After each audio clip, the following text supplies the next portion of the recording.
Hey, I'm Jen Parr, and welcome to the DIY Vinci Journal. Today's entry is The Art I Never Finished, and why that's okay. If you open my Procreate gallery right now, you'd find more than 40 unfinished pieces staring back at you. Some are just rough sketches, quick ideas that lost momentum before they became something more. Others are half-painted, paused, mid-thought, like I walked away one day and never came back. There's one I always return to. A woman surrounded by water, her hair drifting like waves. It's a little abstract, a little emotional. I started it during a season when I was barely keeping my head above the surface. Oddly enough, I got overwhelmed making it. I remember hovering over the screen, trying to keep going, but my mind was blank. Not empty, just tired. Like I'd run out of somewhere to go. Eventually, I set the tablet down and stared at it, this half-formed reflection of everything I couldn't say. I've reopened it a few times since, added a few strokes, adjusted the lighting, but I've never finished it. Every time I see it sitting there, quietly waiting, I wonder if maybe it isn't meant to be finished at all. Sometimes I stop myself from sharing my art at all. There's this small voice that says, "Not yet. Not until it looks like it did in my head. Not until it's clean and polished, like it never stumbled through all the wrong turns it took to get there." I tell myself I'm waiting until it's ready, but that's not true. What I'm really afraid of is people seeing the messy parts, the half-finished layers, the colors I change my mind about, and deciding that's the whole story.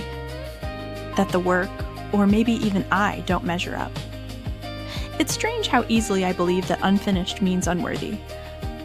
But most of what I love about creating happens long before it's done. The trial and error. The quiet spark of, oh, that actually works. The moment when something starts to feel alive, even if it's not beautiful yet. That's the part I fall in love with.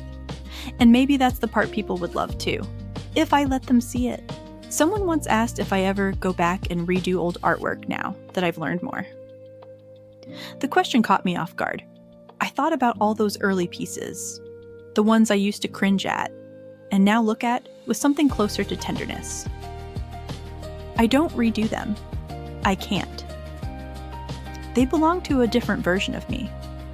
The one who was learning to trust her hands. The one who didn't know how to balance layers or blend color the way I do now, but kept creating anyway. She deserves to exist exactly as she was. If I tried to recreate those pieces now, they'd lose their heartbeat. They'd turn into replicas instead of memories. And I'd rather make something new. Something that belongs to who I am today. Every piece of art is a timestamp, a snapshot of who I was, what I felt, and how I made sense of the world at the time. For a long time, I saw unfinished work as proof that I couldn't follow through. Now I see it differently. Unfinished doesn't mean broken. It means alive. It means you are moving, reaching, figuring things out. Creativity isn't a straight path. It winds and doubles back. You try, step away, return, and see it with new eyes. Some pieces exist only to lead you to the next one. Sometimes you stop because the piece already gave you what you needed. It's not quitting, it's listening.